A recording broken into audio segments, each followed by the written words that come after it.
So, ayan nga po, no.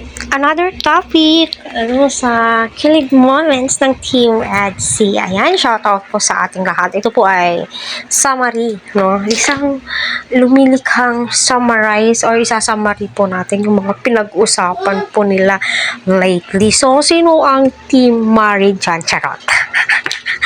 Yung Team Mari na hindi nakakatulog, kakaisip sa mga binitawan nilang salita. Yung tibong, hala, malapit na pala yung ribbon cutting. Paano na? Diba yung ganon? Yung mga katanungan ni wifey sa kanyang kaisipan, mga haka-haka po niya ay nako, sinagot na nga po ni Papa Eds or ni Habi. So, sino ang hindi matutawa? No, sino ang hindi maggagalak sa mga salitang kahit tamis?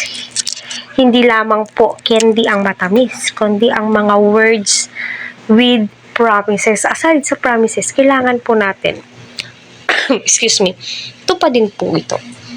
Diba?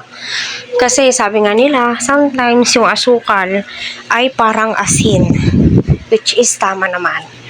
Pero hindi lahat ay ganon. So, matasasabi mo ay pure na pure. So, totoo po yung sinasabi po nila. Habang tumatagal ang puso ay natuturuan.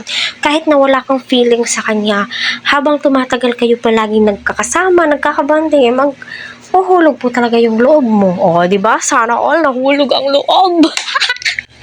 Ayan, nila po sa ating lahat mga ka-Team EDC. O, naka-move on na ba ang lahat? Ako, hindi ko pa po natapos yung full vids or full episode, no? Dahil nga, andoon pa po sila sa coffee shop. Alam niyo yung kinikilig ako. Kilig na kilig po ako. Kapag tumingin si Beyonce at yung nahihiya siya, bigla kong ina-out yung cellphone ko kasi hindi ko kaya yung kilig nila. My God, parang napapahiyaw ako. Oh my God, alam niyo, ang ingay-ingay ko dito sa bahay. Napapagalitan na din po ako ng anak ko dahil ay naku, parang bumalik yung pagkabata po natin. Ay, hindi pagkabata. Yung pagka teenager natin, di ba?